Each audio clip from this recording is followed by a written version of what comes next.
Welcome to brightbooks.de Nature. Today I would like to talk about mason bees, specifically Osmia cornuta and Osmia bicornis or rufa. Paul Westrick's book on the wild bees of Germany states that there are 2,000 bee species in Europe, 565 in Germany, and according to Google, there are 250 bee species in the UK. This means that only very few mason or leafcutter bee species will benefit from nesting aids, while all other species will still require the habitats and the plants they rely on. In the spring of 2001, after we had moved into our new home, I suddenly found myself surrounded by insects on the large balcony that were trying to lay their eggs in the ventilation slots of the window frames. While solitary bees won't bother you and are not interested in your food, they can obviously no longer find appropriate places for their nests. Therefore, people have set up bug houses, but these come with a couple of problems too.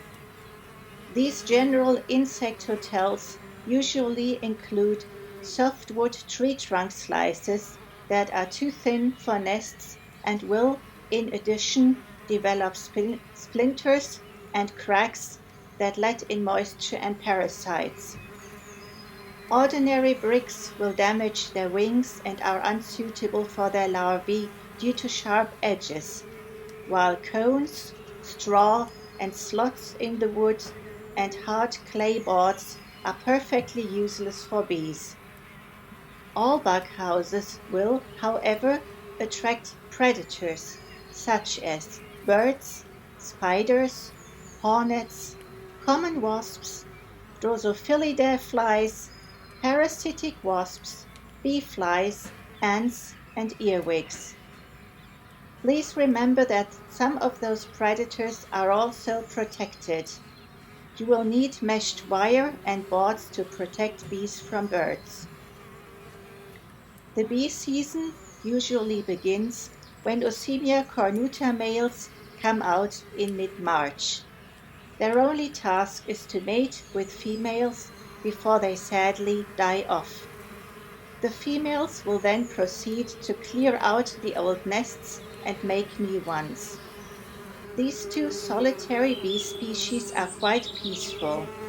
The males can't sting at all, and the females, while they do have an ovipositor, don't sting either, and will try their best to keep out of your way. They even let me handle their nesting aids to remove debris. As the bee season gradually comes to a close in mid-May to mid-June, the number of bees is steadily reduced.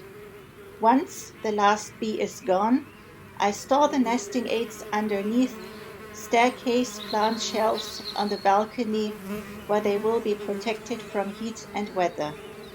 The balcony itself has a roof too and faces east. There is very little competition between mason bees and other bee species, since mason bees tend to stay close to the house, in contrast to other species, and each species have their own time window when they live. Osmia cornuta usually lives from mid-March to mid-May, Osmia bicornis from mid-April to mid-June.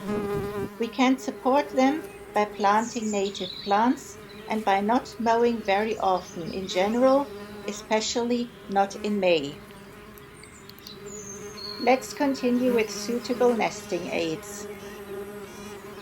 The best material, in my opinion, is bamboo.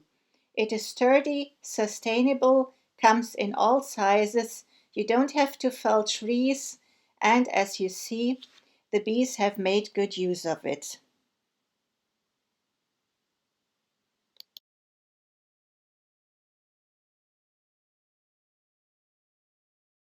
The second option are hardwood cubes made of beech wood with specifically drilled larger or smaller holes.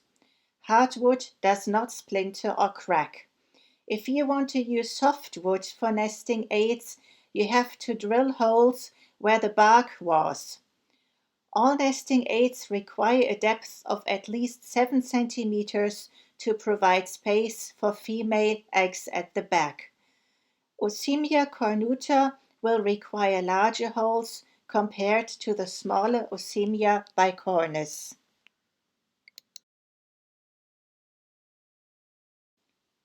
The third aid are clay stones specifically made for bees. You could also use extruded interlocking roof tiles as an alternative that also have round holes and are usually used for historical monuments.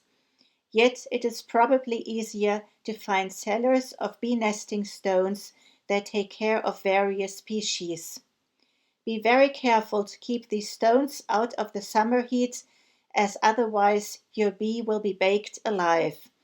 Do never integrate these stones into the walls of your house, as they become a death trap in summer. You must be able to evacuate all nesting aids from heat or unusually low temperatures.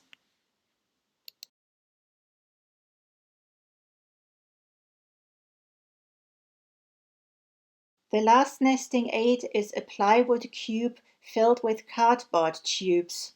I bought 2 of these by accident. As you can see, the bees have not only filled the tubes, but also the gaps in between. Due to the material used, which may easily draw moisture, these nesting aids will overwinter in a cool and dry spot inside to keep those bees safe.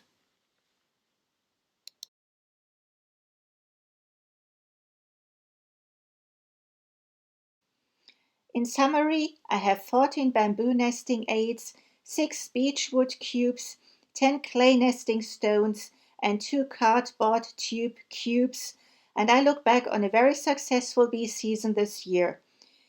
If you have the right prerequisites for mason bees, native flowers, and clay-bearing soil, I hope I have encouraged you to set up some nesting aids of your own, because it's really much fun to observe bees going about their daily business.